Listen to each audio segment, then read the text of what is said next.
Band's cool, but the tent plans. I'm back on my bender rolls for the kicks. They quick to give them 2 cents. Put my circle tight like we glued hands. Like I don't believe in new friends. Tread light, I know the ice thin. I drop the song, get a few wins. I crave the comfort in my own skin. Really, I just wanna feel the world spin. If I check, watch me double that. I get it lit. What's up, everybody? How's it going? It's your boy Frankie with We Are the Brand podcast, presented to you by Fabre Media.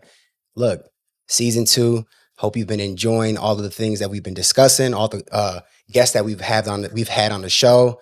But today, we got a very special guest, someone dear to my heart, someone who I think has a great spirit, great energy about them. And I'm delighted, and I appreciate her being in the studio today. Rima, how you doing? Thank you, Frankie. I'm doing wonderful. I'm super excited to be here. I'm a huge fan of your podcast. I am so proud of you.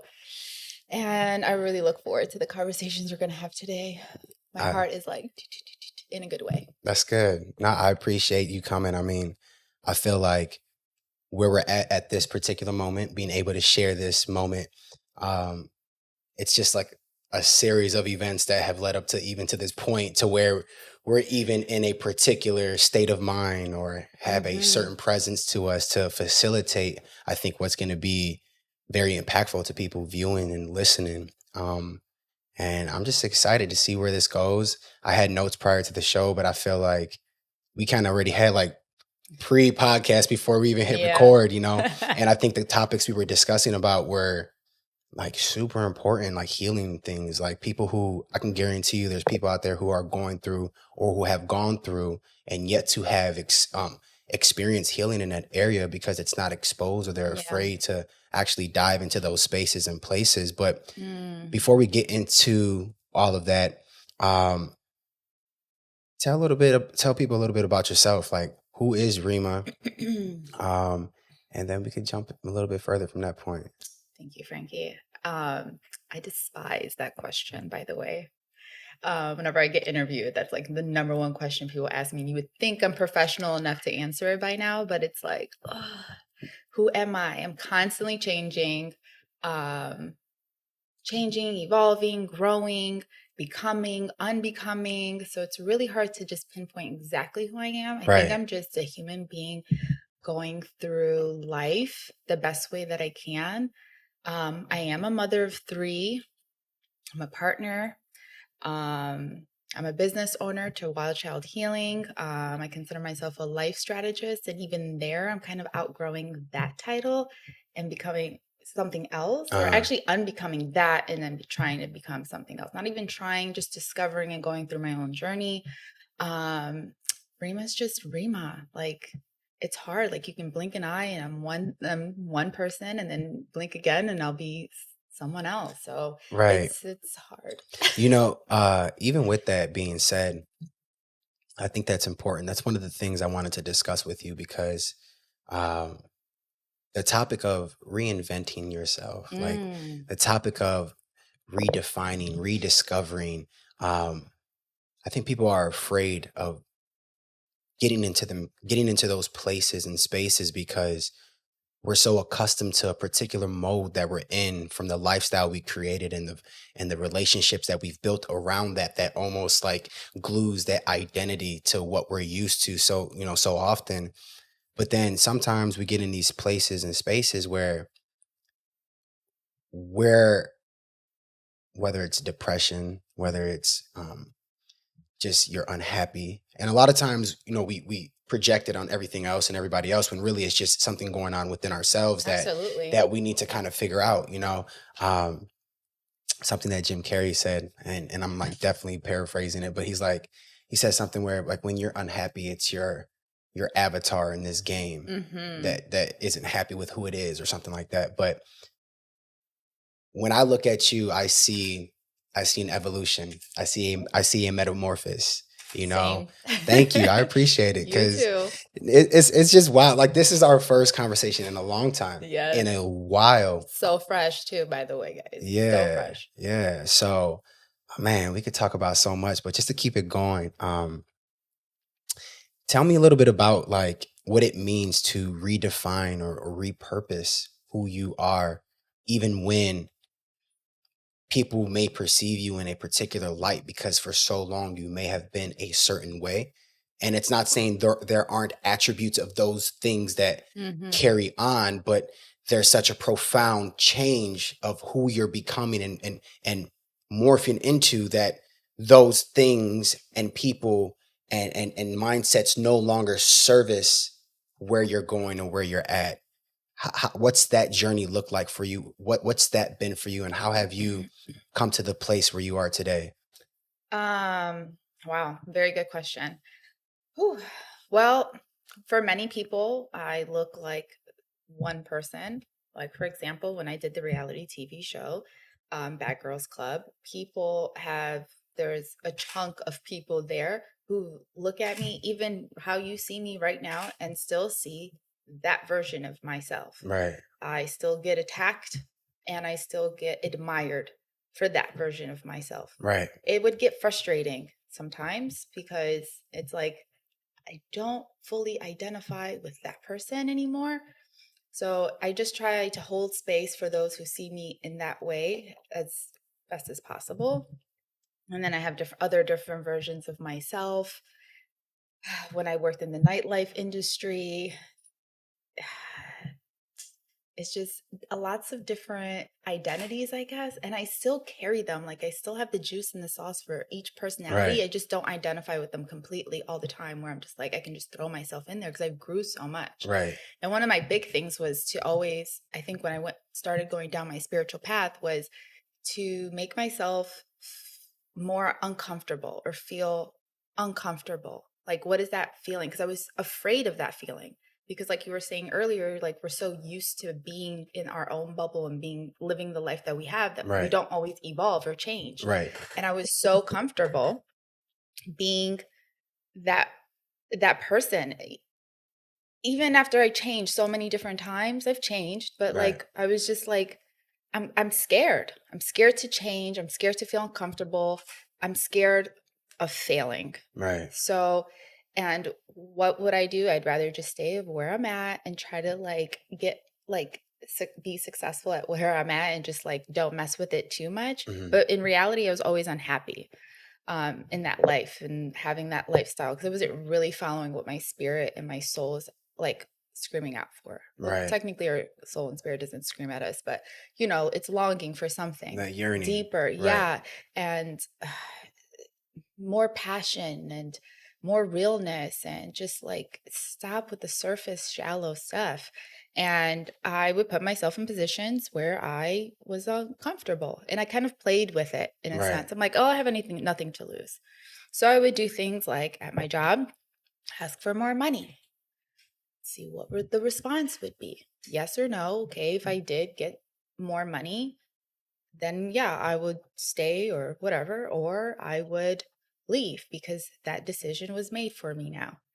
So I would put myself in an uncomfortable situation and leave the job because I didn't get what I asked for. All right, cool. Next step. Like, the universe always presented me with something right after something I did. It gifted me something when I acted on putting myself in an uncomfortable situation. And it was scary. I would cry. Leaving old relationships, friendships, everything. I stripped everything away. And I'm like, okay, who are you now? Like, let's strip all of this stuff and just see what the universe presents you.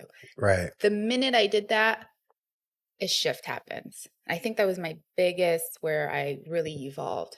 Let me ask you, and I guess that was going to be my question, right? It's like, at what point did that switch happen, or what caused it? What in life? Because a lot of times in life, it's, especially when we're constantly doing the same thing and being repetitive and the repetitiveness, right? The redundancy in what we do in life may be in a different space or a different place, but it's still the same person doing the same thing with the same mindset. So you've not changed. You're just jumping from place to place, right?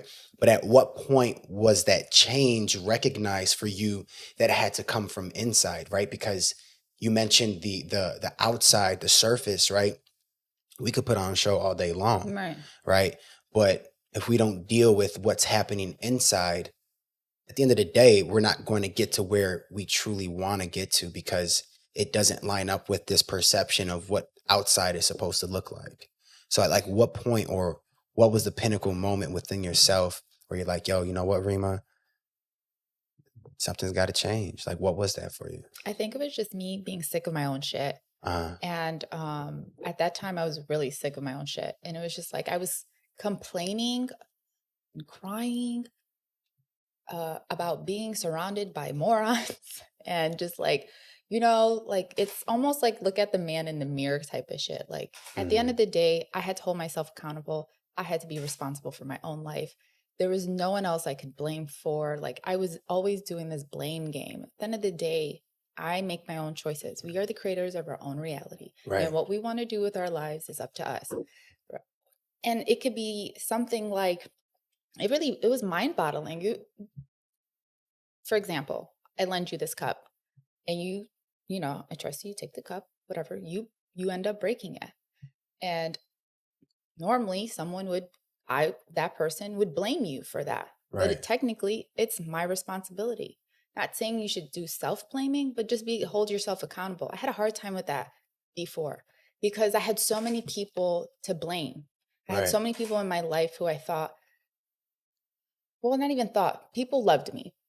Even our parents can love us and still be the ones to hurt us and cause us pain and suffering and all of that stuff. And I was just so prone to just blaming everybody. And it was that point of my life where I was just like, well, when are you going to look at yourself and be sick of your own stuff and actually change? And because you have the choice. Right. I acted like I didn't have the choice. I acted like this is what I was supposed to do. Why? Playing victim? Yeah. And it was like, yes, being very much in that victimhood and it got so tiring. It was like, and it just made me more unhappy. And it was just like, just pick up and just decide what to do. Like just fully just take responsibility of your own life. And that's what I ended up having to do. And I did not realize at that moment that there was so much more responsibility ahead of me that I needed to hold. Right. So, or accountability I needed to hold. In general, those two words are extremely powerful and they're huge. And I take them everywhere with me. Any decision I make, those two words come in. Do I want to be responsible for this? How am I going to hold myself accountable for this? It could be the most silliest thing, Frankie. I always question those things. Right. And that's how I move with life. Because life is, I don't want to say it's always going to be a struggle, but life is life. You're going to go through shit regardless. And I'm not about to be here with all the toxic positivity and like Zen and Kumbaya, my Lord, because that's not what it is. And I don't think I chose that before I came down to earth. I chose to go through this. I have a crazy dark past. Mm-hmm. And I don't think that happened just to happen. I think I needed to go through those things for a reason, to be who I need to become or who I want to become. I think I just didn't like that I went through things like that at a younger age. I'm getting emotional. I didn't like it.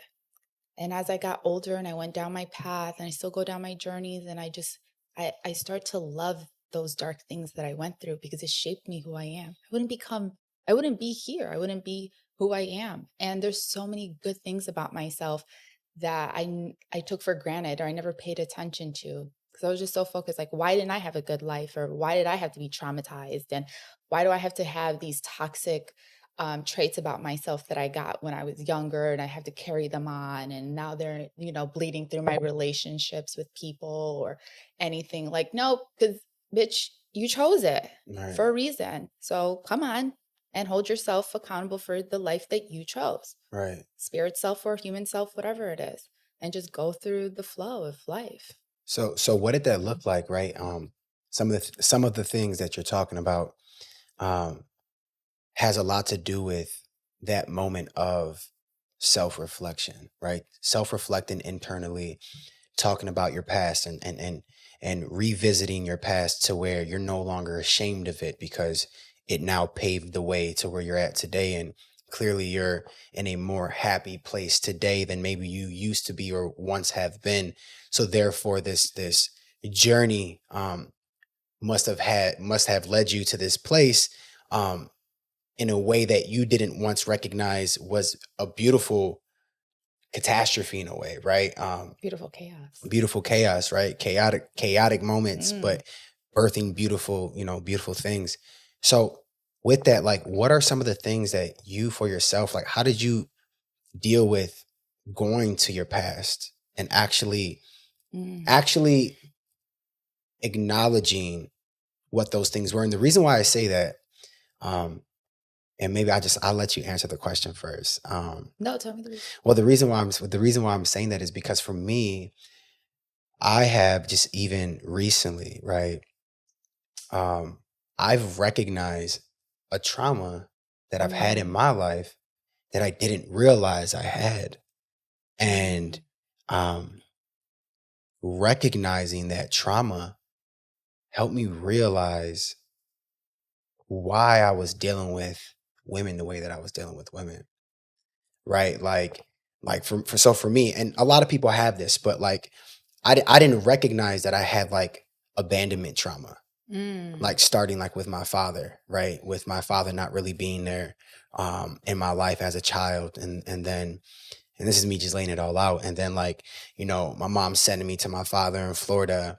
And then this is another part of me putting it out. Like, I've been married before and she dipped, right?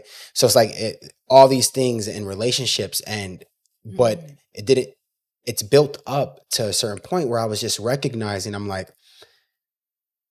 I had little tolerance, right? I had very little tolerance where it was like, let's just say, I'm talking to somebody like for the first go around or something. I'm like, all right, bet, yo, we've agreed, to maybe go get some lunch or dinner, whatever. And for me, I'm a very busy person, right? So like everything has to be scheduled. It doesn't matter what it is. Like if I'm able to dedicate any time to something, that's because I truly want to be with that person and give that time. Because the same way you think about the responsibility and accountability, almost in a way, I think of it in terms of like time cost ratio. Like, is my time and the cost of me giving this time, is it going to be worth it? Is it going to be worth my time? Because the number one commodity in life is your time. Yeah. You can make money again, but you can't get your time back again. So time is money. So when I would we'll set something up, and then they'll hit me with like an excuse, like, oh, like if they were to be like, hey, can we reschedule or do something like another time? This came up, woo woo, whatever. For me, they could have really legitimately had a reason, like, all right, I can't do it tonight. I know we planned on it. Can we do it in 3 to 4 days or whatever, or maybe next week? And for me, I'm like, all right, yeah, that's cool, that's right. But it was done. Like, it's a wrap. Like for me, it's like about to do that like again. like don't hit me up no more. Like I know what that looks like. You're somebody who's gonna take me for granted. You're somebody who's probably just in and out. You know what I mean? Like that abandonment trauma was like, my fear of it is like I want nothing to do with you. Like I'm projecting onto the situation to protect myself from something where if I just responded on some just like, oh yeah, I bet, no doubt, cool, we could do next week. That could have been a better situation and perfectly fine. And maybe that could have evolved into potentially maybe a spouse that I could be with at this point, or a partner, whatever that may look like. Right. But I've canceled many and many and many women over the past like 4 or 5 years of my life. High standards. And well, yeah, but but I definitely have standards. Go ahead. That you're leaving out, because I know you said abandonment. Uh-huh. And I know that abandonment is connected to the same-sex parent, and also betrayal, which is the opposite sex parent. Betrayal, for sure. From mom. And maybe, I heard mom would send you to hang out with dad, and that's somewhat of a betrayal. Like, mom, you're going to betray me right now and send me over to this dude, or whatever the case may be. Right. But it almost sounds like you get betrayed by these women as well, because you're like, I'm trusting you with my time here. Right. Just how you're trusting me with your time here. So you're just hoping, not even hoping, you're just expecting that they would match the same. They would have the same value system. Yes. Right. You know what I mean? And they betray that. Right. 100%. And you don't like that. At all. And like, that was a huge. A lot of betrayal in there. Like, oh, for sure. That's actually another great word, for sure. Like feeling betrayed. Yeah. Feeling taken. Those two, abandonment and betrayal, they go hand in hand. Yeah. So, yeah. So I was definitely dealing with that. And like, if you're going to betray me with my time, our time, what would happen if we did get a relationship and then you're going to betray me in other areas or other ways? So I feel like it's a way of like sometimes spirit saving you, and sometimes ego can get in there too. Definitely some ego and definitely some fear. Yeah. Like, and the reason why I'm also acknowledging that and saying that now, because it's so much more easier for us to talk about things that we've healed from, or we progressively are healing from, right? But as I begun to deal with things completely different, like than I ever have, it's been wonderful. See, like just like the encounters, the engagement, there's been so much more harmony, but also because I've released the expectation that I had on that other person of feeling like you have to respond to me in a particular way and in a particular manner because of who I am and what I've been through. Exactly. And I've released that. And in releasing that, it's been like with dealing with, and I've been able to do that in so many areas. It's just, it has always been in the relationship area, but putting that there, a stop to that, and releasing those expectations have literally liberated. Like, so I could just feel peace talking about it because it's so real and so true. But it was something I didn't recognize and realize until I took time to dissect into the past, and really, definitely dissect into the past and talk to myself in a way where it was like, bro, like, that's what it is. Like, that's what it is. Like, just you don't, like, your spirit knows, like, it's like it knows. You just have all of those distractions and all these things in life that block you from the answer that you already know, because all the answers are already here. They all exist already. It's just, can we get it out? And in order to get that out, you have to cleanse yourself. You have to remove certain mindsets and things that are blocking you from getting that information. Yes, and asking the right questions to spirit. You will always get the answers, because just like you said, we already have it within us. But what happens is that we don't ask the questions. We're expecting them to just appear and pop up in our head. But if we're not asking the questions, how will the answer come? How does an answer even appear? You would need a question. So ask the right question. And when you ask yourself the question, it appears. Like, even one of the things I really love about journaling is that our body can even tell us. Our hands can tell us the answer. I have journaled before, and just sadness and anger, whatever, and I'm just writing, and all of a sudden the answer appeared. My hand wrote it. I don't even know how it just connected and it just wrote it. Like, we always have the answer. I just wasn't asking the question. And like real questions, like, come on, not like, why is this always happening to me? Like, just exactly. Like the real question here, like, what are you feeling and why are you feeling it? And just dissect into that feeling and go deeper with that question that you really want to know. Like, so what are some of the first things, whether with dealing with people, maybe even yourself, that you try to, or you have people realize, or maybe realize for yourself, where it's like, okay, this is step one of healing, right? Like on a deeper level, on a spiritual level, right? What's that process look like? Because I know, with your company, Wild Child Healing, right? You bring on clients and kind of go through a process with them, a healing process. What does that look like when somebody comes to you and you get into that space? I hear the clients out always, and I listen, like, really, really listen. I have to separate myself from not becoming them in a way, because I used to listen to be them, like, so I can see how they're feeling. But that's for them to feel. Like, it's not for me to feel. It's just for me to, like, really engage, hold the space, and just listen to what they have to say. And a lot of the times as we speak, we're saying, I can hear you saying something else as well. Like, and I'll start asking questions. And one of the things I always hold into my sessions is being accountable, holding yourself accountable, and being responsible. Number one. Another thing that I absolutely love is dissecting into our past. Not just to stay there, but to really hold space. And when I say past, I mean that inner child. You know, it's like, what did that child go through?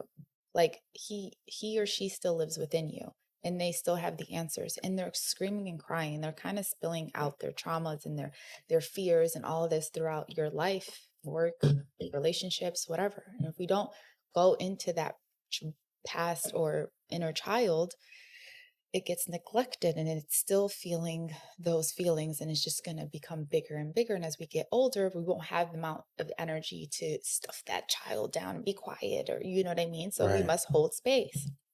So we go into that, and into the unknown of the wild child, the inner child, and into the past. And I love problem solving. I love to strategize, and I love things that we can't really see. One of my favorite things I told you before is like, Where's Waldo? I Spy, searching for things, looking for words, word search puzzles, and things like that. I love those type of stuff. They kind of help me stimulate my mind. And the past helps me stimulate my mind. It also stimulates the heart. And it helps connect the two. Like, what did that version of myself go through? And sometimes, helping clients just close their eyes and envision themselves as a child, it takes them somewhere. It takes them there to becoming that inner child, and seeing life through their eyes during that time. And some of the things you don't even remember that you went through kind of appear because you become the child. You already are the child. And one exercise I thought was really amazing at this women's retreat that I did is, this one was powerful, was I envisioned myself as the inner child. Okay. And then we passed on, and we envisioned our mother as the child, or father, depending on the sex.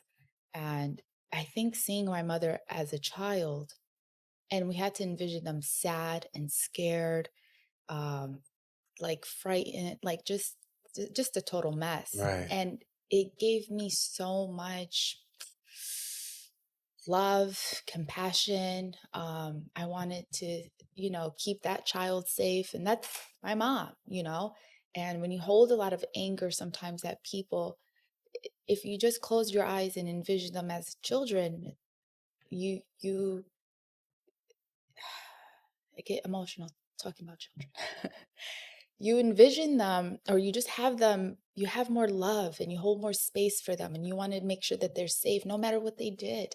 If they broke your heart, they ate all the cookies, or whatever they did, you just don't care as much when you see them as an adult. Sometimes I like to envision people either as their higher self or their inner child. It depends. And it gives us a little bit more deeper and an understanding. Doesn't mean you have to, put this person back into your life and like, oh, whatever, because I saw you as a child. And it's just like, you just get to forgive more. You have, it's for you. It's for you. And yes, I remember one time also, speaking of the higher child, I was really angry at my partner. We were going through a really rough time, and there was a separation of 6 months. And when I was on the phone, I was cussing his ass out. But during meditation, I would speak to his higher self, because I couldn't talk to him, because the guy was like, hello, I'm talking to you. Dumbass. Like, it was going in. Like, but when I spoke to the higher self, it was so much more calm. I got to express myself in a more respectful manner. Like, I can, and that higher self would speak back to me. And I feel like there's so much magic in just closing our eyes and envisioning certain, I don't want to say scenarios, but like higher self, inner child, past feelings, and just try to connect. They come by themselves. I think a lot of the times that we struggle is like connecting with certain feelings. And I'm like, just put yourself in vision and then go. Right. Like, one of the things you said, I think that's very powerful. Envisioning your parent as a child who might be frightened. I think that in itself, when you can, because that's something that I had to heal in regards to my parents, but it wasn't me looking at them as a child. I didn't have to go that deep, but I think some people need to, because some people need to have relationships healed with their parents. But for me, it was becoming a man. And in me becoming a man, now I'm like, oh snap, like my father is just another man who's trying to do his best. And my mom was a young woman, young, trying to do her best. Right? My mom had me at 20. She had my older sister at 18. Like my mom was a young mother, like who was trying to do her best. Like I think back to like when I was 20. I'm like, what did I really, really know about life? As much as we felt we knew because we went through so much trauma. It's like the level of trauma we go through is going to determine, right? Like I've heard people like, yeah, I'm just so mature because of all the things I've been through. And it's like, yo, like I get it, but as you really get more woke and you begin to grow up more, you'll learn that the things you've gone through are the things that you actually need to heal from. Absolutely. And that's where the maturity exists in, not in the fact that you've been through some shit. Yeah. You know what I'm saying? Let's not glorify that. Let's glorify how you've overcome that. That's what you should define yourself in, right? Because that's the ultimate measure of a person, is how they handle themselves in times of challenge and controversy. Growing from those experiences, right. Yeah. And to just kind of rope it back in, about like just like the parenting part is, I think that that's a great strategy on the other side. See, for me, I was able to recognize it as becoming this man that I am today. And then seeing my mom as just an older, more fragile woman. You know what I mean? Where it's like that's my mama. You know what I mean? And then like my dad, like he's getting older, and I'm like, he's still, you know, great, you know, healthy, all of that, but like he's older. He's not the person where he's this young person I remember running like miles and miles and miles. And now he just more concerned about how can he have a life where he where he no longer has to work and he could just live, you know, and just acknowledging those particular things. But to just, like I said, to bring it back, circle of life. If people would actually see their parents, because what I said doesn't work for some people. But what you said, I think, is powerful, because when you were speaking about it, I was thinking about it. And when I thought about that, I'm like, damn, you know what? That's wild. That's very true, because you don't think of them like that. You don't think of people in that manner. Yeah. You know, I heard this thing where somebody wrote it. I forgot who the author is or the poet. And it's, we are every age up until this point. None of that has left us. Sometimes there's that 3-year-old in us. Sometimes there's that 16-year-old in us.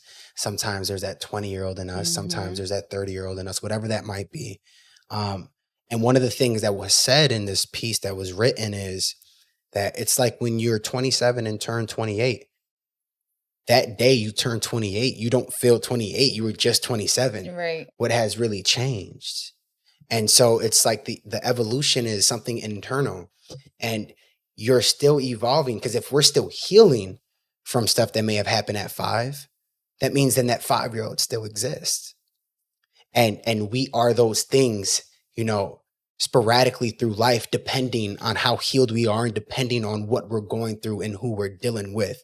That's why, like, sometimes people might, like, for me, I might be like real healed and real calm and chill with certain people, and then I might get around some of my family and it's like, all of that's out the door. It's like, woo, woo, woo, like, no, you know what I mean? Like, you're just a whole different type of energy in person, because there's that maybe 15-year-old in you that only knows these engagements among, you know what I mean? It's like, it's finding those are the moments where growth, where you can see that you've grown. Those are the moments where you can see and acknowledge, like, oh, there might be a trauma there, or that person is there, or maybe that's how I need to be loved in that moment, in that space, and with how I feel at the moment, right? Absolutely. So like for yourself, like, how was wow, that was good. Thank you. It's like we were all children, right? Really, we're all like running around wild. We're all big children. Yeah, big it's babies. True. Like every human really is a child still, because I think when we're children or when we're younger, that's when we experience the most hurt and trauma, because we come in so innocent. We don't know nothing at all. Absolutely nothing. We just know what we see. And We don't know if it's right or wrong, but there's parts of us when we know this is not okay. Right. Or this doesn't feel good to me. And we lash out. And sometimes the kids who do lash out, they might have parents who don't like that and try to put that in a box. Versus when we're an adult, who's going to really put us in a box? Like, for real, if I'm lashing out, I'm lashing out. Who's going to stop me now? Right. Like, right. I'm not scared of my mama. Like, ain't nobody Right. Like, what's good? What authority, right? Other than the police. But in general, like, when we're children, that's when the most trauma happens. So we stay stuck there. So you're definitely right. And a lot of us are still there. I mean, and if we don't acknowledge those parts, we just bleed through, all over the child will take over eventually at some point. And then I don't want to say you look like a child. You didn't take care of your child. Like I always say, I raised myself. Like my parents, I came to America when I was like 4 or 5 years old. And we were immigrants, and I had a hard time, Algeria, and I had a hard time being American, and it was very hard because my parents are both Muslims, and they were also like stuck from like thousands of years ago. So I was just like, at a really young age, had to bring in ego and be like, how are we going to survive this? Like, what are we going to, like, it was such a weird thing to go through at a really young age. And I had to just kind of learn really fast. I think now that I'm thinking about it, this is why I'm so fast paced at everything. Cause I was always in a rush to like catch up because I felt so behind. And then I would come home, and this is where there's multiple different faces of me, because just how you said, you be one way with your family, one way with your friends, work, I had all of this at a really young age, and it messed with me a little bit, kind of gave me a little bit of imposter syndrome sometimes. And confusion of, maybe that's the reason why I also hate or dislike the question of who are you? Identity. Yeah, because I had to be so many different people, to survive, not to get bullied, or not to deal with not having friends, learning the F word, like stuff like a lot of Americans didn't have to struggle with, and I had to struggle with it and hide that I was struggling with it. Learning the F word? Man, yes, the middle finger, all of this stuff. I wasn't learning it at home. Right, true. And then that's like all the kids were doing. And I was just like, okay. Badass kids. And there was no Google. I didn't have phones. It was difficult. So I had to learn fast, and I had to learn like in a very good, efficient way, because I just didn't want to be left behind. I wanted to belong somewhere, because I didn't feel like I belonged anywhere at home. I got taken away from love back in Algeria, because I remember being, I don't want to say stripped away, but it felt like I was being stripped away from something very profound, because every time I even went to go visit there and I just got that love, I would come back and be a completely different person. You got to go, everybody got to go. I felt worthy. Right. And I struggled with that worthy feeling because I didn't have family. Like I struggled with when they had Christmas and Thanksgiving and family, cousins, aunts, and we have a huge family back home. But here, I didn't have that. I felt a lot of loneliness. It was a crazy, why am I talking about this? But basically, very difficult time as a child. And you just carry on all of these things. And I had, just like you, just went on with life, just like, well, I got to keep going. But I forgot to acknowledge that little girl in myself and have those conversations with her of those struggles, because no one else did. Right. But I was saying I had to raise myself at a really young age. I had parents, but they wasn't doing what I needed them to do in order for me to survive out there in the world. Right. And sometimes I strayed away into places I shouldn't have went, but there was nothing my parents can do either. They were confused. Right. And it was just, that was life. Like, we got to raise ourselves regardless. Even as an adult, you got to reparent yourself.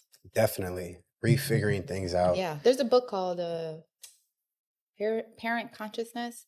And I know what you're talking about. Yeah. And some people who don't even have children read it to reparent themselves, their younger self, because there's some things that need some cleaning up. Yeah.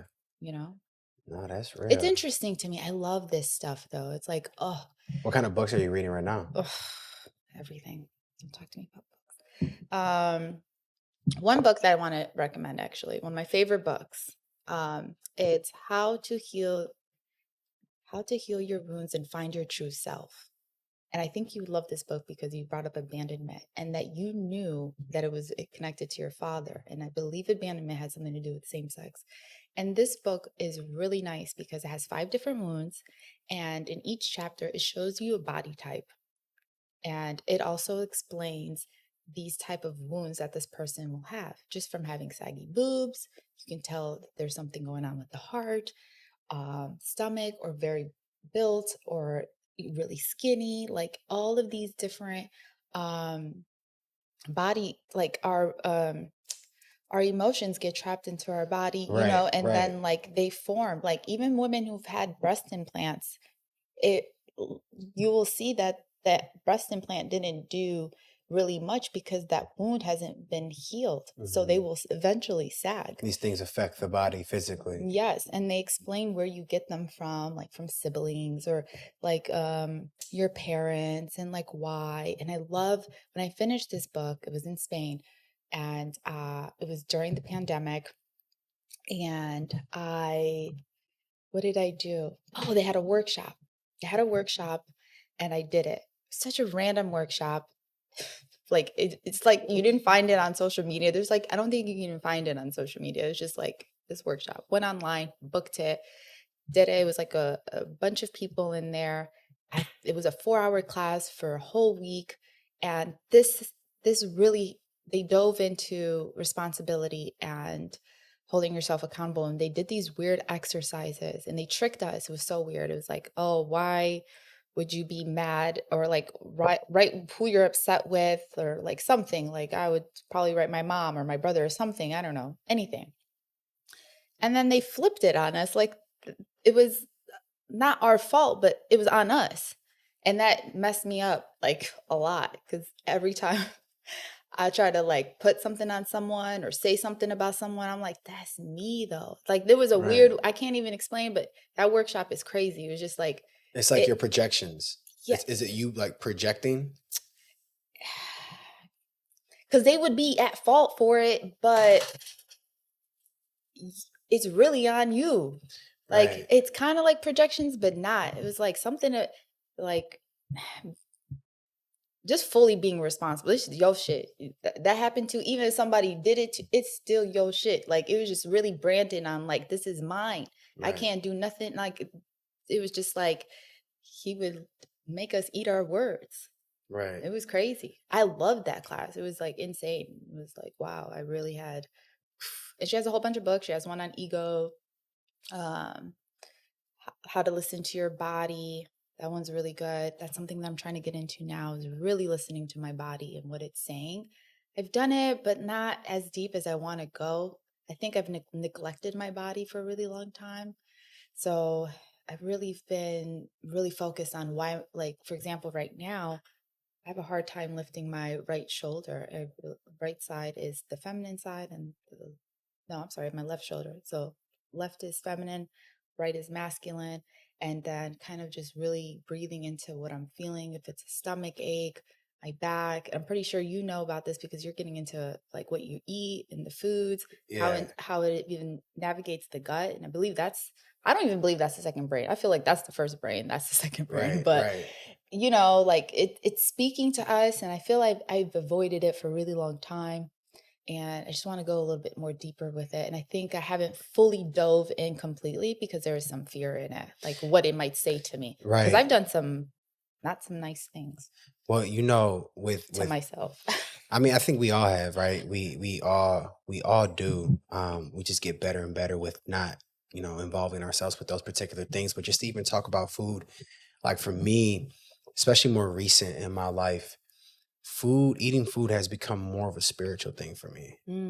It's like before it was just eat because I'm hungry, and like, but now it's just like, no, like this means something. And to somebody out there listening, like, all right, this is wild. But that's why mindful eating, because it's going to affect your mind. It's a real thing. Fully. Yes. Like it is literally like, we want to be healed. And sometimes even with what you do with healing and helping people in particular spiritual journeys and paths, well, guess what? Let's just be completely honest here. You want healing from maybe these traumas or these depressions or these certain mental health issues. But guess what? A lot of those mental health issues and depression and anxiety and all those things that you go through can also be related to the foods that you eat, because those foods release those chemicals in your brain, which then create a reaction within your body to see that determines how you can feel and what you will feel. The number one killer in the world is food. Yes. And the number one, like when you're eating, who's not happy when they eat?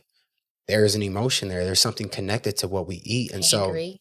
so hangry, all the above, like, especially with it, it's like we should, for myself, and people could, if they want to pick up what I'm putting down, that's fine. But being a lot more conscious of what you put into your body, from what you eat, the words that you accept, right? Because you become those things. You become those things, right? You become what you eat, who you surround yourself with, all of that. Right. And you become what you say, right? Like I said in a previous podcast, your belly will be full from the fruit of your lips, right? Like the things that you say out of your mouth, your body will then be full from that. Like when for me, like I've been actually recently I've been doing like breathing practices. So I wake up and I try to take like 100 conscious breaths, because we go through life not even like thinking about it.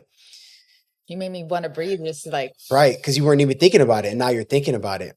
And check in and take deep breaths. Right, and just being conscious of even breathing. Like, we are this living entity here on this earth with so much possibilities that we're not even tapping into. And it's so simple. And it's so simple, but we're so distracted and complicated. We're being so like complex beings when it's like life is so simple. Right. The simplicity of life is the key to life. It's real simple. You eat, you sleep, and self-hygiene, and these simple things, it's how you do them. Right. And they're not as complex. Like people, when they talk about eating healthy, they make it like one of the things I can't stand hearing, and I'm sorry for those who know me, but it's the truth. It's too expensive to eat healthy. And it's just like, come on. You know what's more expensive?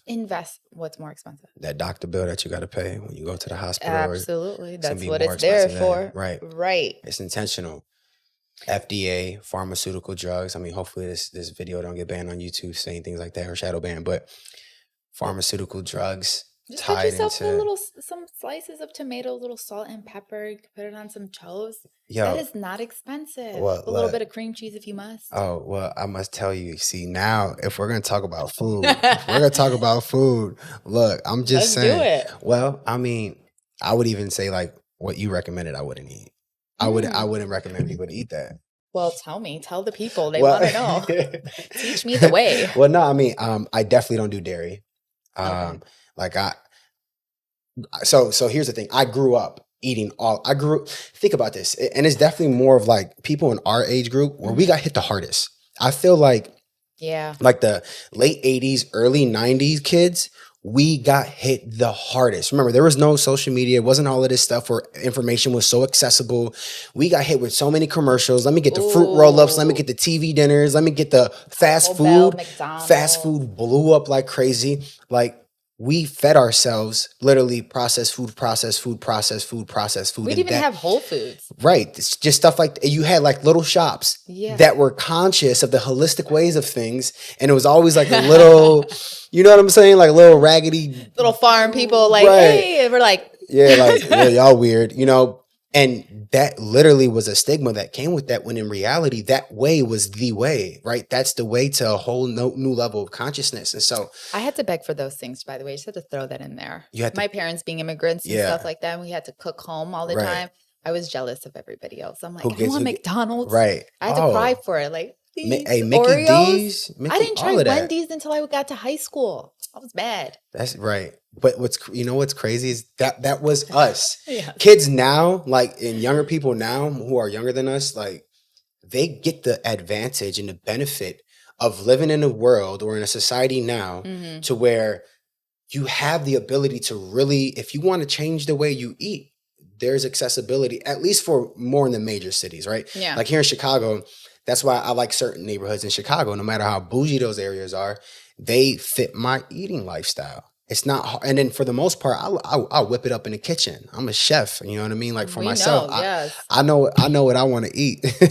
Careful, ladies. But yeah, Rima used to be the one who I was like, yo, what you think about Shorty right now? You know what I mean? I was there for everything.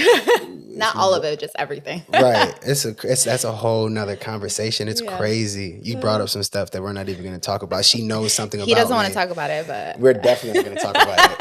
Like there's legit only there's like basically only 4 people in my entire life know about that. And it's so safe with me. It's not even funny. So it's super safe with me. It's wild. It's super safe. Because I think we're not going to talk about it, but I have to say that like those experiences with you really helped me see you. Actually, not even see you. It helped me see your heart. Yeah. And how deep you love and how dedicated you are. You're a very beautiful man, like all inside and out, everything. And to be able to witness that, it did something for me. But I always had this thing with men, like I'm learning a little bit like with my womanhood issues. I was gonna say stuff. I'm like, let's say issues that I have. And it was just this past summer, or actually this past spring, summer, I started to dive into it because I had a weird experience with some people back in France. And it really made me question my relationship with women. Like I took a workshop that Trap Witch did about the dark side of sisterhood, I believe it was. And I'm really trying to understand my relationship with women because I don't believe that I have a healthy one. And I was thinking, I'm like, well, going into the past, my father to me is my father and my mother. So I always was very comfortable with my dad. So when I got older or just I was just always with boys, men, like this is what I felt the most safe. I didn't feel so safe with my mom and her being a woman. So this is where my wound with women came from. They didn't have to attack me in a certain way. It was just the energy of a woman and what a woman stands for at a really young age, carrying that with me. It just really like, it just didn't mesh well. And they probably smelt that shit too. Like, Right. oh, she don't, so it's always weird. And I've always I got name called like, oh, she's a hoe or she's woo woo. And women wanted to fight me because I was with certain men. And like, it was even in high school, I got like, oof, it was so bad. It was just like a lot of animosity with women. And I just didn't understand it. I'm now kind of understanding it now, like with my relationship with my father that I had really affected how I have my relationship with friends like that. These men were my friends to me. I had no problem making the establishment like just really not professional, but like this is what it is. Right. Not saying men weren't attracted to me, but I just said what it was, like, and I've noticed over the time that I guess the women I try to be friends with or just women in general have a father wound more so than a mother wound, because the girls I knew or grew up with, they were best friends with their mom, but I didn't have that. And that made me feel a little bit sad, but there was not, I don't think I wanted to pay too much attention to it because I was like, well, I don't want to even be best friends with her anyway. So I'm going to just stick to what I know. So I carried this masculine type of thing going on. Like I was like a dude. Right. I was a pretty girl that was a dude. Like I just knew how to hang out with dudes. Like tomboy. Yeah. And it was, I was a dude. Like it was weird. I was like, you hung out with me. Like, I don't mind farting in front of you or like, or talk. Like, I was weird. I'd pick my nose. Like, I was a guy. Like, I'd scratch my balls if I had to. But like, and I noticed like not a lot of women carry themselves that way. Yo, slow down. So it's just like, and other women would look at it like she was just hanging out, woo, woo, and woo, woo, and it would just be a bunch of dudes and just me. And it was just like, here comes the name calling and the cattiness, and it's just like, oh, she's woo, and I'm just like, no, I just suck at being friends with women. And I know we hear that a lot, like with the little memes and stuff, but I'm like, I really suck at it. And I want to fix this though. It's not like I want this thing. I want to heal it. Right. And then the friends that I did have that were women, they fucked me up. Like, and I fucked them up too in a way. Like, I'm Right. not It saying was toxic all the way around. yeah, it was trauma bonds. It was, oof, it was a lot. It was, what you are is what you bring, is this what you attract, is what you are, all that stuff. So I don't want to put it on like all on them, but it was also me. And Right. so I'm like, well, this is where I have to hold myself accountable for my relationships and how I present myself or show up in these um, spaces or communities or whatever. And I didn't want to have that like struggle or that trait. I want to sit at a table with other women and have conversations, like what is it like to be a woman, and to remove not remove the masculine, because I love my masculine, but just kind of like ease that motherfucker down, and be more ladylike, and maybe not fart in front of you or, scratch my balls. But, like, what is it to be a woman? I recently just bought 2 books. Don't know the title of them, but they're about how to be a woman. And it's so weird because it's like you are born a woman, just how you're born a man, but we don't necessarily know how to be a man because we're not being taught by someone who are those things to be them. Like, Right. at least not for me. I didn't have that luxury. Right. I had a different dynamic. And my dad couldn't tell me, like, do that. Like, he could, but you know what I mean.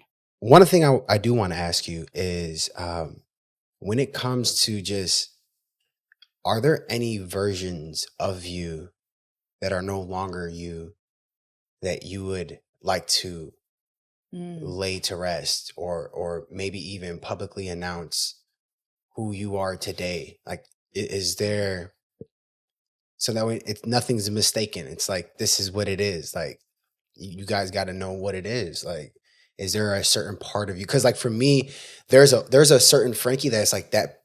He don't exist no He more. don't exist no more. Like, and I don't mean that it's just that person no longer exists. Yeah, I don't even want to like give a disclaimer. Like, I'm not mad at myself. Like, no, that person just doesn't exist. Like, that wasn't the fulfilled person that I want to be or would ever go back to. So that person doesn't exist. You know what I mean? This is a whole new metamorphosed person, evolved individual, inside, outside, spiritually, everything about me.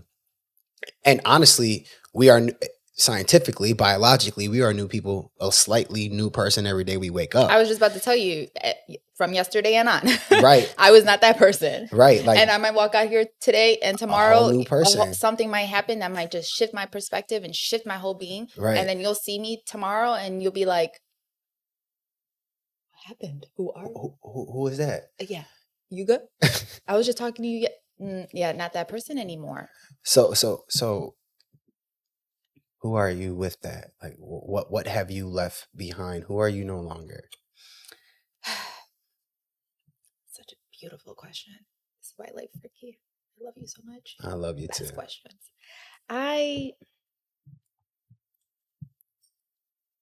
It's a tricky question because self-discovery comes in all the time. And there are traits of my past of who I was that I like, that I'm trying to take and maybe add on to who I am now, but in a more responsible way, in a more who I really am. Because, I look at my old self, and she was always chasing happiness, and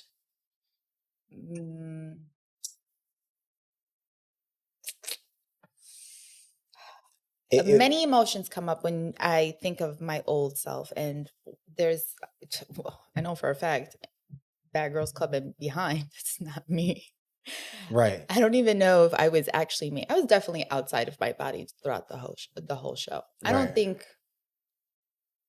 I left my body. I left myself there, like, and just let ego or whoever needed to. That felt like I needed to survive. They should change that show to Survival. Okay, like, and I never really watched it. Like, I don't know if I want to re-traumatize myself. There are things I'm not proud of. And but there are things that I have to visit in my own healing journey in order to let go. It's like I'm not ashamed. This is a good question because many emotions are coming up and I need to allow time to just let it flow through me. And don't add no disclaimers. Don't feel like you need to either. Oh, I love this actually. I like to be challenged. I love your questions. I love our conversation. So I'm never going to be like, I'm not you. True. No, but this is something I have to be honest. I want to be more truthful. Yes. About who I am, and I want to be more vulnerable. Yes. And I'm somewhat of a perfectionist, and I like to pretend that I'm perfect. Mm-hmm. And I'm not. I know I'm not. And there's probably no such thing. And so this is good that you're asking me these things. So, recently I went out with our friend, Josh, and slowly but surely parts of old me would come out.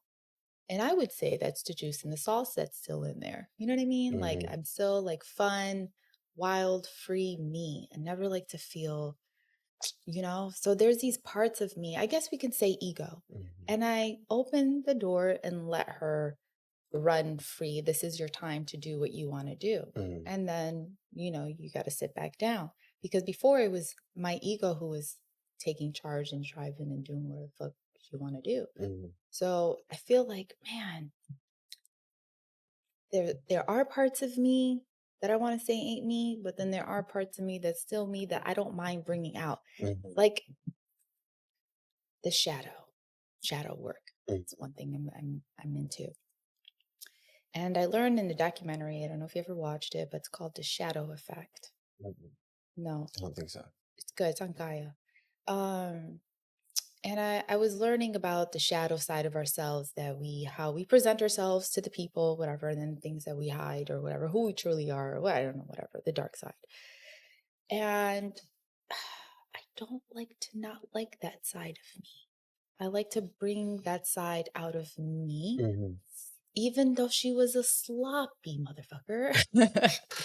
Even though she was bad, like she was bad. Like, what were you thinking? Why would you do that? Who are you? Don't do that again. But then she might slip up. But like, it was just like, but then it's like, I'm learning to love this version or this dark side of myself and walk the path of the dark side of the moon. Duality. Yes. And it's very difficult because I guess shame does come up in those times because it's like, there's this version of myself that I think I've always wanted to be. And I see this in other people, and I'm like, I like that. That's what I want to be. But then there's this other part of myself that was created during survival mode that I was just like, I can't just completely neglect that and not love it because it gets angry, So if I did have like a little free time to go pull that out, I might put myself in a very dangerous situation. So I try to love the both or it's a very complex little thing about the dark side for me because she needs love. She needs the most love. She's the one I have to be the most sometimes, but just kind of clean it up. And sometimes you need that person to come out during situations. Like I might not be her completely right now, but I'll pop her out real quick and let her be sloppy if she needs to be, but a little bit more organized. It's a very complex question you asked. Mm-hmm. You're very intelligent, Frankie, with your questions. I'm like, damn. Because I'm like, I want to tell people like, that wasn't me. But I'm like, nah, I'm gonna honor her. That was me and what? And I'll do it again. It's like I want to say I wasn't proud, but I'm like, I am proud. Like she's proud. Her version of me is like, girl, what are you doing? Don't do that. But it's like, it's fun. I came here to do it. So see, she's coming out. Why are you talking about her? See, all them feelings got channeled in. Hey, that's fine. You out here channeling her out here.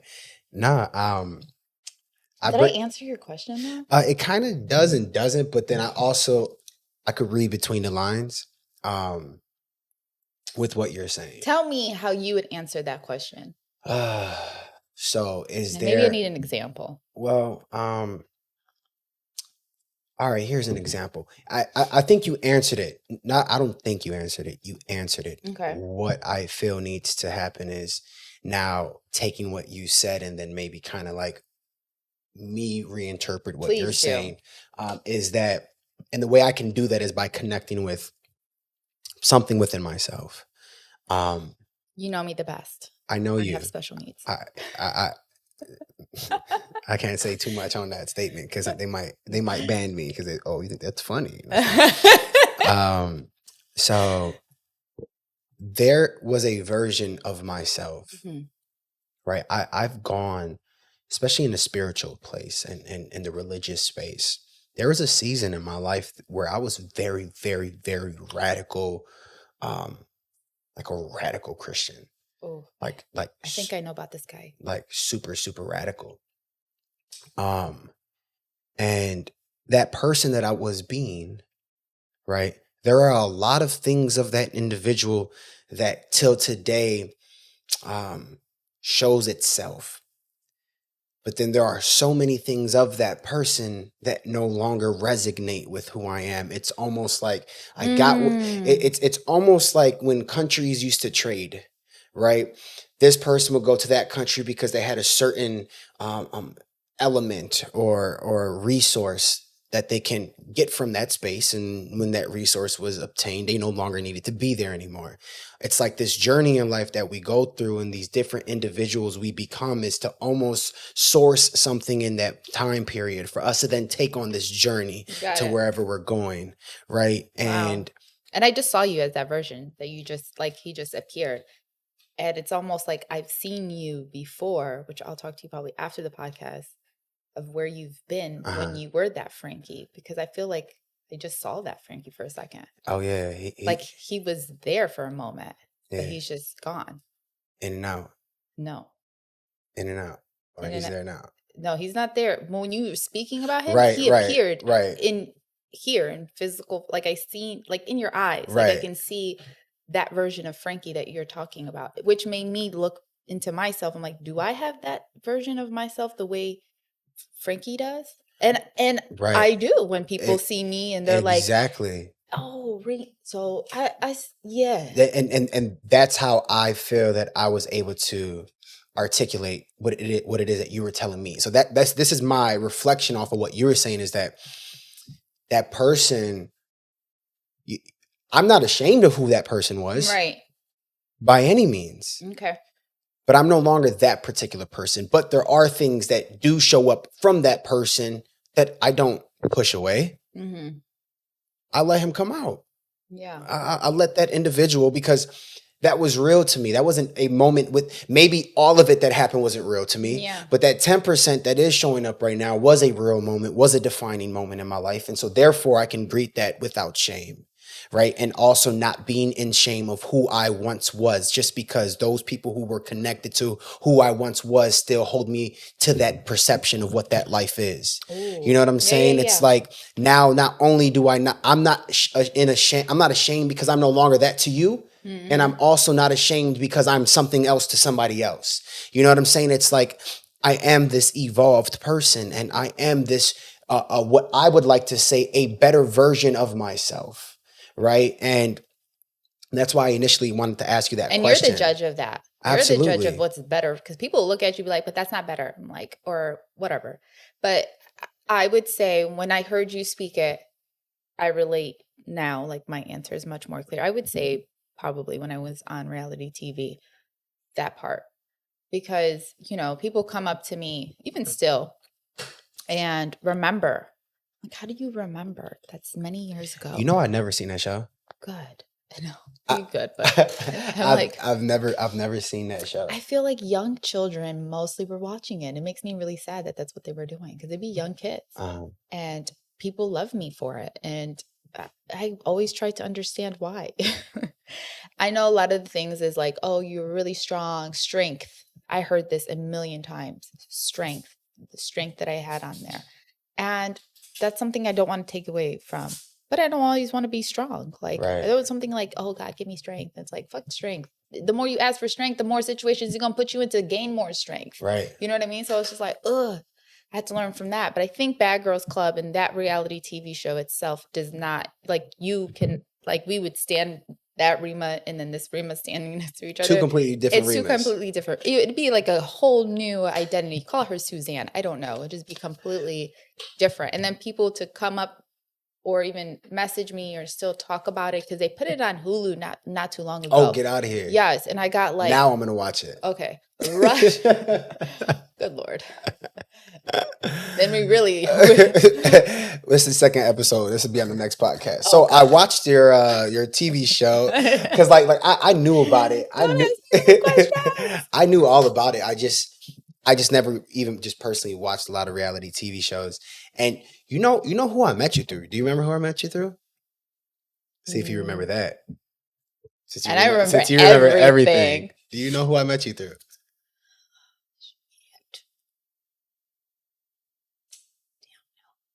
Nick Gallo. Oh, yes. I love Nick. Oh my God. He was on the show. What show? This show. Oh, I was like, he was on Bad Girls Club and the ones that's coming up. No, like, wait, what show? That's how I met you. Wait, did we meet in person? Yeah. But you this is when that other version of Rima was out. See, there's so many people who come up to me when I come to Chicago. I think so I get a lot of anxiety. And they come and they say hi. And these are not even fans. These are just people who know me from the nightlife industry and just whatever, Chicago, because I ran that shit. And I would not know who the fuck they were. I was like, who? And I have to act like I do because I feel so bad. I'm like, shit. Yeah. And these are people I had real conversations with. You know, like they would come up to me and be like, oh, or things that we did together. And I'm just like, man, I was everywhere doing everything. I was hustling. I'm pretty sure the first time I met you was Room 7. Really? I think so. I thought it was later than that. How was I then? You thought it was later than... No, it was Room 7. Oh, okay. Out in is that Gold Coast? Yeah. Which is no longer there. And see, I didn't remember when you catch me in my territory, when I'm in this mode, who are you again? We met where? But do you see how when I was taken out of it and all of our memories that we have together, I can remember them a little bit better than you, but... Oh, definitely better than me. Yeah. I just remember the conception of... They call her Rima Nelly. Yeah. Mm-hmm. When she's Rima Nelly. I met Rima Nelly that night. Yeah. In Room 7. And that's why Rima Nelly can't remember, like, who to where. Ow. You may have been a little inebriated. Yeah. I mean, I would meet billions and millions of people, like, very fast. I was a host there. I was the brand ambassador. I was the face there. People would come just to see what I was wearing, what was I doing, who was I talking to. Right. It's very weird and cliche to say, but it was the truth. And I would meet all sorts of people, like from celebrities to just people in Chicago, their background people, just all sorts of stuff. And it was just very hard for me to catch up. My phone would blow up. I would give everybody my number. My number was 710 Rima. And then I had a card. Here, everybody, here. I would get random text messages. I have very interesting voicemails, like just crazy stuff. And I think, after I met my partner, it was my decision to end up changing my number because I was going to eventually, and this is when me and you. I remember that season too. So many seasons. We called that the moon. What we had a name for that time. It was we would name it something. That was the moon. Right. It's on my IG, ain't it? It's like, it was one of our captions. The space something something. Moon program, something like that. Yeah. Like, what are they talking about? And since I met you at Room 7, is like I had left Room 7 a little after that, and that's when me and you kind of. And I'm happy it had to happen that way because I think if you caught me still in that life, it just wouldn't be as deep as it was. Right. You really helped me during that time. Like you was one of those people in my life that was supposed to come in. Like we made a deal to meet each other back then up there during that time because I don't like to, I guess, take it lightly. especially after when I decided to just remove and strip everything away and just go. And then the people that came in my life, it wasn't many. And the people that stood, wasn't many. You were one of them. And you helped me evolve. And you would preach, in the car, like serious shit. I was like, what's happening? I think that's probably why I was crying. But we would have some really cool, deep conversations that kind of helped me unlock a lot of things in my mind. And I would go home and think, it was very, I remember now. I remember I was in my parking lot, and you said some stuff to me. And I definitely moped and cried. You had some amazing music playing, and you was preaching. Anybody who's your friend, I would say they're very lucky and blessed to have you as a friend. Thank you. Ooh, because everybody needs a preaching Frankie. Some people don't like it. Some people don't like it. What? Yeah. I like it. Tell me the truth about myself, or tell me about, like, I like stuff like that. I love people who like say what it is. Even if I don't resonate it, I don't have to take it. Right. But just listen, and you just don't know. It might just unlock some stuff. When we come off a little guarded, it's hard to process information. It doesn't mean, like, because you're saying this about me is something that's actually true. I don't even have to fight it. I don't even have to Right. even say anything against it or let you know, no, that's not me. I could, but at the end of the day, like, I'm gonna take what I got. I'm gonna take what resonates and then leave with what doesn't. Why I gotta make something out of it? Unless Right. it's that profound, or unless we're having a conversation where we're both trying to help me get to the root of my problem. Right. So I love people like that. Yeah. I need people like that, because I'm tired of all I had the other stuff, and I'm Right. like, these are shallow conversations. Nobody's telling me about me. I'm about to, jump this bridge. Nobody's saying nothing. They're like, yo, do it. Right. Jump. Yeah. And I would just, first and foremost, I appreciate it. Thank you. Like, I feel like we were both at like certain places, Mm. in certain moments in our life that were very fertile in certain areas, When you lifted me up, I remember that photo shoot. My best photo shoot in the world, by the way. Both of our favorites. I just had to say that. I got you up on the wall right there. Oh, I didn't. We'll look at it afterwards. It's one of my favorite photos. Yo, do you still got the photo I gave you? Yes, I do. I just saw that. I had it in storage, but I don't take it with me overseas. Try to keep it perfect. Oh, no, for sure. Which one was it? I had my head like this, and I remember it's my favorite because I would put a candle and where it would reflect back, and it looked like I had fire in my throat. I was just leaning back like that. My favorite. It was a very difficult time for me. I think I showed it that much, but I definitely seen it. I definitely knew. You did. I showed you that part, right. But like outside people, I don't think they. Yeah, no, for sure. I definitely remember. And our little shoot that we did, it wasn't even little. It felt little in that moment, I'm just like, well, just another photo shoot that I've done. And then I went back with you to your apartment, and I don't know if we had drinks, and we're just looking through the photos, playing music, talking, having good conversation. And I was just looking at the photos like, Frankie, I like this one. You're like, nah. That's hold up. It's like blurry photo, and I loved the photo. And he was like having a heart. He's like, nah, my name finna be on that. We ain't finna have that one out there. I'm like, but I love it. I remember like, no, bro. I was begging him like, Frankie, please. And it's me. He's like, nah. So he gave me this whole photographer breakdown. I'm like, I still haven't got the photo, y'all, just so y'all know. Okay. He refuses after all these years. My favorite photo. Okay. It's a blurry photo. It's barely. It just, you know what? You want to know why I love that picture? What? It's because I saw my inner child in that photo. I saw little me. There's a photo of me. I'll have to show it to you. Oh, now I got to give it to you. Yeah, I'm going to show you the photo. And when I seen that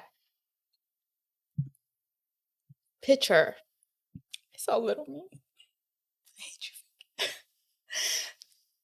I'm not crying because you didn't give me the photo. I'm crying because I just, see that.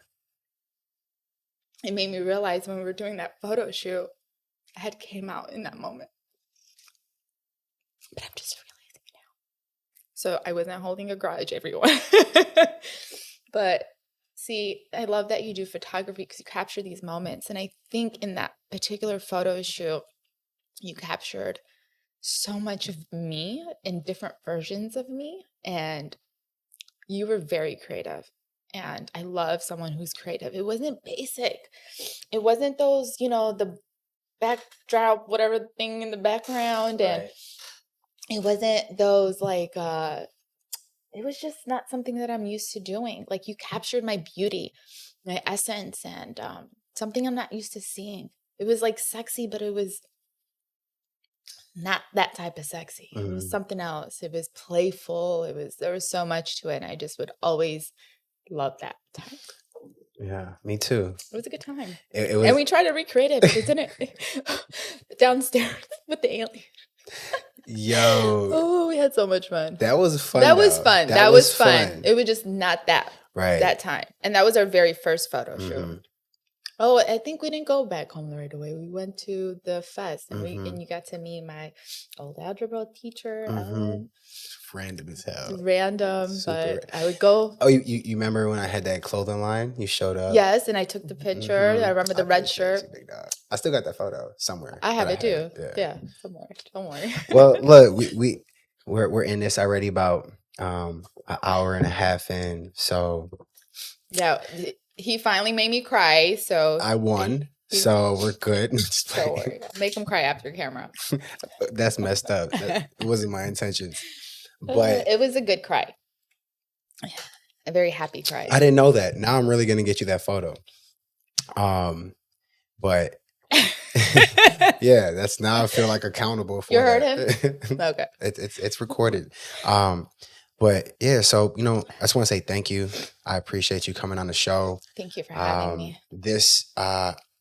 We got a new studio, so we'll be in the new studio. This will probably be one of my last ones here. We'll have a full-fledged studio and have you on that one, so you can come on again for a part 2. And we could just talk, chop it up, talk about some more things, and there's always something to talk about with you. It's just this was a breeze of a conversation. It went by super fast. So just want to say thank you, and to everybody out there, if you could just look at the camera and just let them know where they can get a hold of you, connect with you. You gotta, it's plain. But your middle thing, you could just, there you go. Yeah. Thank you. I want to thank you first before I thank the people. Okay. Thank you for holding space. I appreciate you. Thank you for having me here. I was super excited when you invited me. I'm like, what? I really thought I did an amazing job at the other one. So I thought that's why you chose for me to come back here. And then you're like, no. But I did good, right? You did good. Okay, good. Thank you, everybody who came on and tuned in. And I hope to be back on here soon. And where can they find you? You can find me on Instagram and Twitter at Wild Child Healing. Actually, no, I lied. My Twitter is not Wild Child Healing. It's Rima. You can find me at Wild Child. We'll put it in the description. No, let me say it one more time. You can find me on Instagram at Wild Child Healing and Twitter at Rima. And also I have a website and it's www.wildchildhealing.com. Boom. I appreciate everybody out there who tuned into We Are the Brand podcast. Here we are with season 2. Listen, if there's any topics of discussion you feel that we should have, or any guests you feel that should come on to the show, listen, just let us know. Comment, engage, keep it going up. And if you feel like there's certain topics of discussions within even this podcast we had that you feel really, illuminated something within inside of you, or a nugget, or you feel it's even for somebody else out there that you may know that you probably had a conversation that was similar to what we just discussed today, share it with them, pay it forward. And until next time, peace.